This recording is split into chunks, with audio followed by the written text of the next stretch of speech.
Hello student, welcome to political science department class. कैसे हैं आप सभी लोग।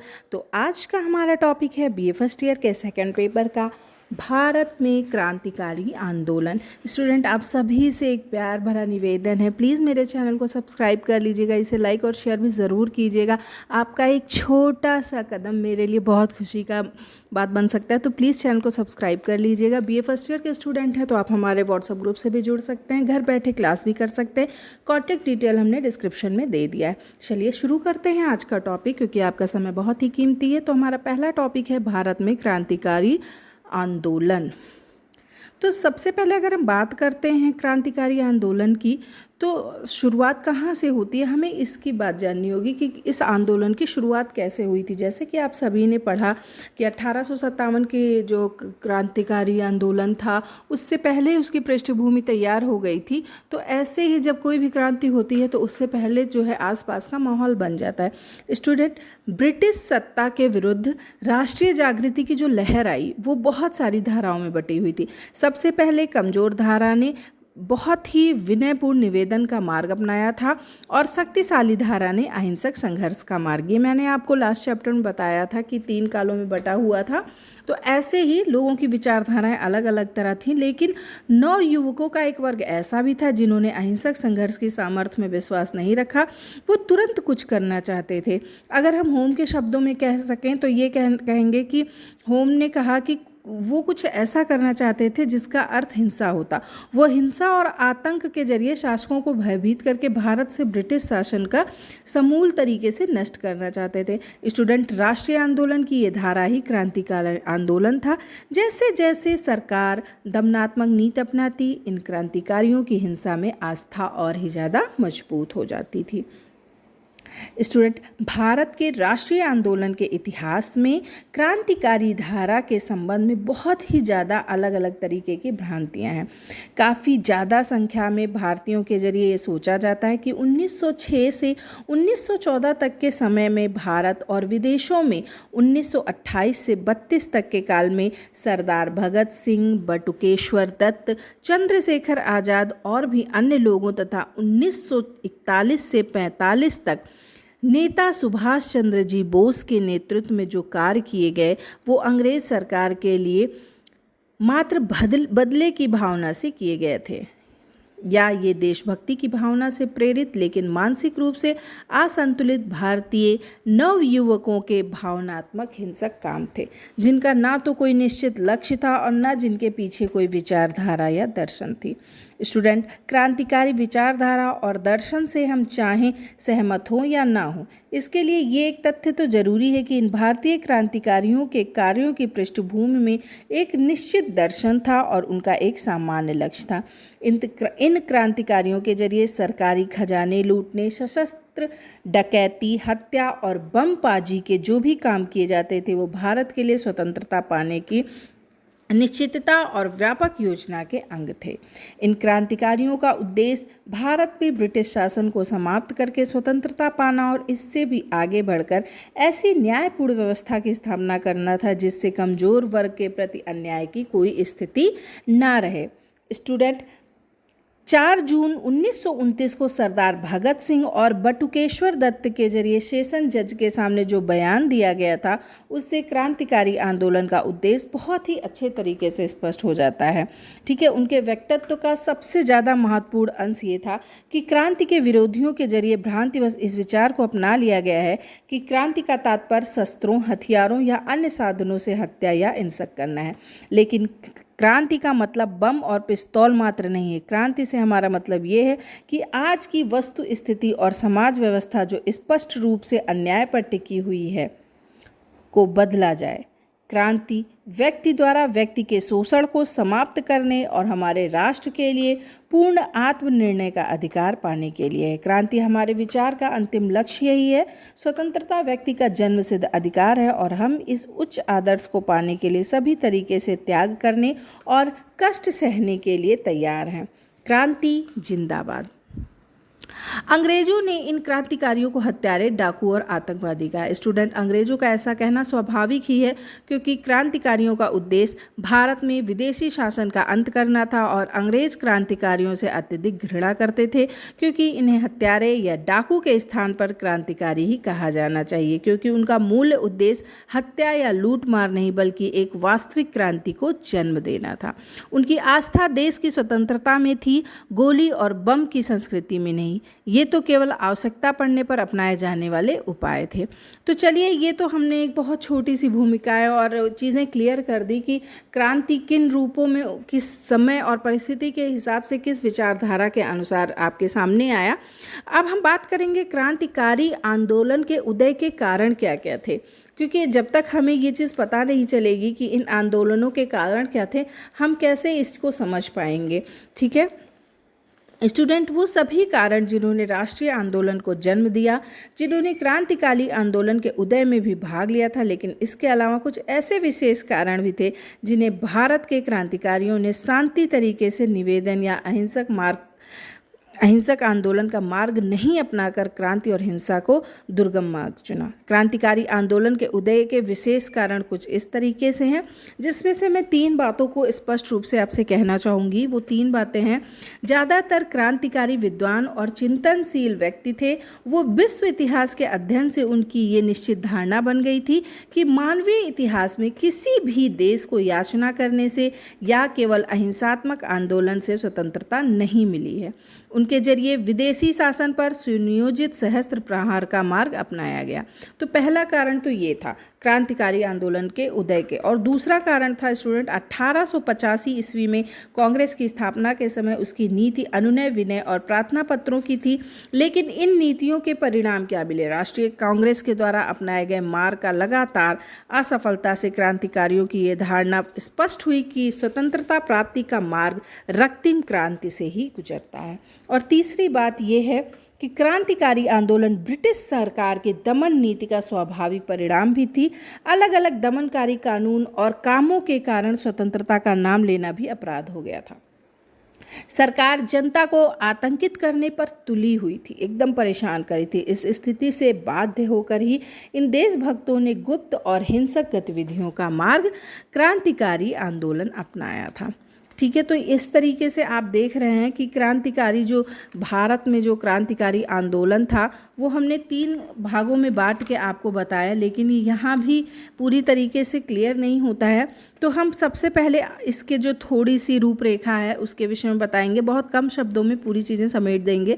स्टूडेंट, क्रांतिकारी क्रियाकलापों का एक बहुत ही लंबा और गौरवपूर्ण इतिहास है। सबसे पहले 1857 ईस्वी में भारतीय जनता ने अंग्रेजी शासन के विरुद्ध एक साहसपूर्वक और असफल क्रांति की थी, जो मैंने फर्स्ट चैप्टर में आपको पढ़ाया। अगर आपने नहीं जानते हैं आप 1857 की क्रांति के विषय में, तो आप इसी BA फर्स्ट ईयर के सेकेंड पेपर का फर्स्ट चैप्टर जो है आप उसमें सुन लीजिएगा, अच्छे से पढ़ लीजिएगा, आपको समझ में आ जाएगा 1857 के आंदोलन के विषय में।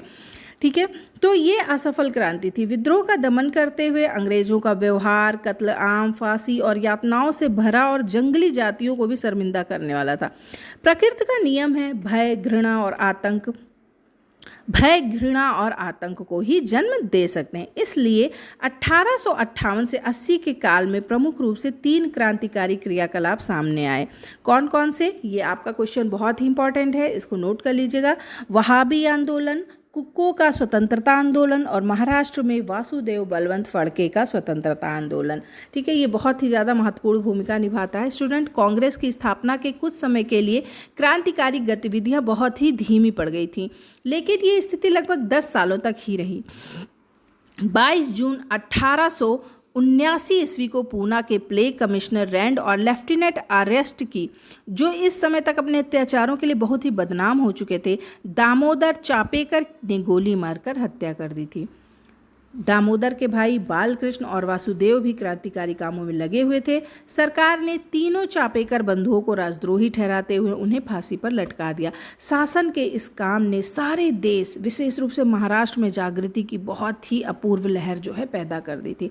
ये सारी घटनाएं क्रांतिकारी आंदोलन की कड़ियाँ ही थीं। 20वीं सदी में क्रांतिकारी आंदोलन बहुत ही ज़्यादा शक्ति के साथ सामने आया। 1905 में जब लॉर्ड कर्जन ने बंगाल का विभाजन किया, तब इसका परिणाम ये हुआ कि उग्र राष्ट्रवाद का उदय हुआ, जिसकी एक धारा जो है वो क्रांतिकारी आंदोलन थी। और 20वीं सदी के क्रांतिकारी आंदोलन का अध्ययन उसे हम 3 कालों में बांटकर कर सकते हैं। तो ये हमने क्रांतिकारी आंदोलन का जो है एक बहुत छोटा सा ही आपको मतलब प्रस्तुत किया उसका रूपरेखा। तो अब हम आपको बताने जा रहे हैं कि क्रांतिकारी आंदोलन को हम स्टेप बाय स्टेप किस तरीके से बांट सकते हैं। तो 3 भागों में हम इसको बांटने की कोशिश करेंगे स्टूडेंट। और ये चैप्टर आपका थोड़ा लंबा भी हो सकता है, लेकिन ये बहुत ही इम्पॉर्टेंट है। पूरा जो है आंदोलन इसी में है, तो बहुत ध्यान से इसे पढ़िएगा, इसे समझने की कोशिश आप करिएगा, ठीक है। तो अगर हम इसको 3 भागों में बांटते हैं तो सबसे पहले हम पहला काल जो है 1906 से 1914 के काल में क्रांतिकारी कार्यों के रूप में बांटेंगे। तो इस काल में क्रांतिकारी आंदोलन का सबसे प्रबल रूप जो है बंगाल में देखा जा सकता है। इसके साथ ही महाराष्ट्र, पंजाब और मद्रास में भी क्रांतिकारी काम हुए थे, ठीक है। भारतीय स्वतंत्रता के लक्ष्य को पाने के लिए विदेशों में भी क्रांतिकारी काम हुए। इस समय प्रमुख क्रांतिकारियों में वारेंद्र कुमार घोष, भूपेंद्र दत्त, श्यामजी कृष्ण सरवर्मा, सावरकर बंधु, विनायक दामोदर सावरकर और गणेश सावरकर, लाला हरदयाल, मैडम कामा और मदन लाल धींगड़ा, ये सभी नाम हम इसमें ले सकते हैं। और अगर हम बात करें इसमें फिर बंगाल का क्रांतिकारी आंदोलन, महाराष्ट्र में क्रांतिकारी आंदोलन, पंजाब में क्रांतिकारी आंदोलन, ये सभी चीज़ें थी। विदेशों में भी क्रांतिकारी काम किए गए थे, ठीक है। और फिर दूसरा काल आता है 1919 से 1932 के काल में क्रांतिकारी काम। तो 1919 में जब महात्मा गांधी के जरिए असहयोग आंदोलन शुरू किया गया तो क्रांतिकारियों के जरिए भी इस आंदोलन के परिणामों की उत्सुकता के साथ प्रतीक्षा की जाने लगी। लेकिन जब इस आंदोलन को अपने लक्ष्य में सफलता नहीं मिली तो क्रांतिकारियों के जरिए अपना काम फिर से शुरू कर दिया गया, जिसमें आपका कोरी केस, सरदार भगत सिंह और बम कांड, ये सब चीज़ें देखने को पाते हैं स्टूडेंट। तीसरे काल में जो 1939 से 1946 का क्रांतिकारी था, उसमें सुभाष चंद्र बोस और आज़ाद हिंद सेना, इन्होंने महत्वपूर्ण भूमिका निभाई थी, ठीक है। तो अगर आप और भी डिटेल में पढ़ना चाहते हैं तो प्लीज़ हमें कांटेक्ट करिएगा। तो हम 1939 से 1946 का जो समय है, इस समय का थोड़ा सा विस्तार से चर्चा ज़रूर करना चाहेंगे स्टूडेंट, क्योंकि इसी समय में जो है क्रांतिकारी आंदोलन अपने चरम पे था। तो स्वतंत्रता संग्राम के अद्वितीय योद्धा जो नेताजी सुभाष चंद्र बोस थे, उनके द्वारा गठित जो आज़ाद हिंद सेना के कार्यों का उल्लेख भारतीय स्वतंत्रता, अगर हम इसका उल्लेख नहीं करें तो भारतीय स्वतंत्रता में ये कहानी जो है अधूरी रह जाएगी।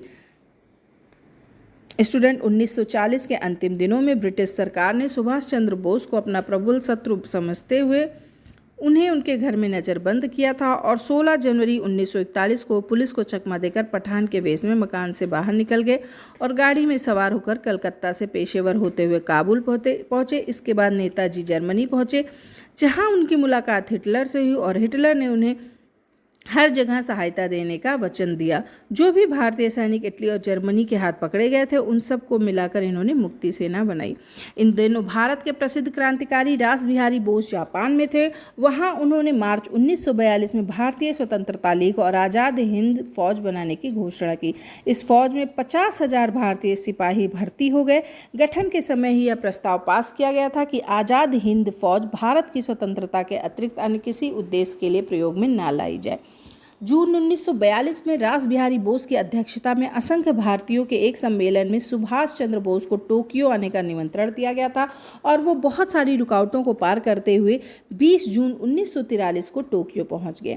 2 जुलाई 1943 को नेताजी ने सिंगापुर में लाखों लोगों के स्वागत का उत्तर देते हुए अपने ऐतिहासिक भाषण में कहा, हमारी लड़ाई प्रत्येक प्रकार के साम्राज्यवाद के विरुद्ध है, चाहे वह अंग्रेजी साम्राज्यवाद हो या जापानी। साथियों, हमारा नारा होना चाहिए, दिल्ली चलो। आज मैं आपको भूख, प्यास, घोर युद्ध और कठिनाइयों के अलावा और कुछ नहीं दे सकता। स्वतंत्रता के इस अभियान में हम में से कौन जीवित रहता है, किसे मृत्यु आती है, यह ज़्यादा महत्वपूर्ण नहीं है। हमें अपना सर्वस्व बलिदान करके देश की स्वतंत्रता को पाना है। आज़ाद हिंद सेना को अपने प्रेरणादायक संदेश में उन्होंने कहा, तुम मुझे खून दो, मैं तुम्हें आज़ादी दूंगा। नेताजी का त्रिसूत्री मंत्र था विश्वास, एकता और बलिदान। स्टूडेंट, 21 अक्टूबर 1943 को नेताजी ने आज़ाद हिंद सेना के सर्वोच्च सेनापति की हैसियत से स्वतंत्र भारत की अस्थायी सरकार बनाई। जापान, जर्मनी और युद्ध में अनेक सहयोगी देशों ने इस अस्थायी सरकार को मान्यता भी दी। 30 दिसंबर 1943 को अंडमान और निकोबार द्वीप का नामकरण शहीद द्वीप और स्वराज द्वीप करते हुए उन्होंने भारतीय ध्वज को फहरा दिया। नेताजी के नेतृत्व में अलग अलग मोर्चों पर विजय पाने के लिए यह सेना 1944 में इम्फाल तक पहुंच गई, लेकिन इसके बाद सभी ओर से परिस्थिति उल्टी हो जाने के कारण आज़ाद सेना को पीछे हटना पड़ा और वो अपने लक्ष्य को नहीं पा सकी। नेताजी चाहे देश की स्वतंत्रता को ना पा सके लेकिन उन्होंने देश को स्वतंत्रता के बहुत ही निकट पहुंचा दिया था। भारतीय सेना में राजभक्ति के स्थान पर देशभक्ति और राष्ट्रवाद का जो प्रवेश हुआ था वो उन्हीं की कोशिशों का परिणाम था। तो इस तरीके से आप देख सकते हैं कि 1939 से 1946 तक का जो समय था वो बहुत ही ज़्यादा महत्वपूर्ण था। तो क्रांतिकारी आंदोलन की जो उस समय की तात्कालिक असफलता के कारण थे उस पे भी एक नज़र डालिए।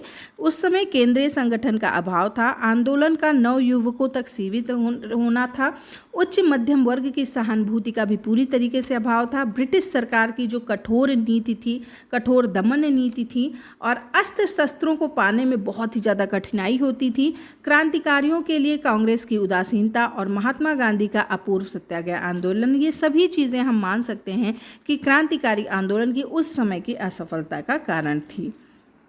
स्टूडेंट, लास्ट में मैं यही कहना चाहूँगी कि भारतीय स्वाधीनता संग्राम में क्रांतिकारी आंदोलन का बहुत ही महत्वपूर्ण योगदान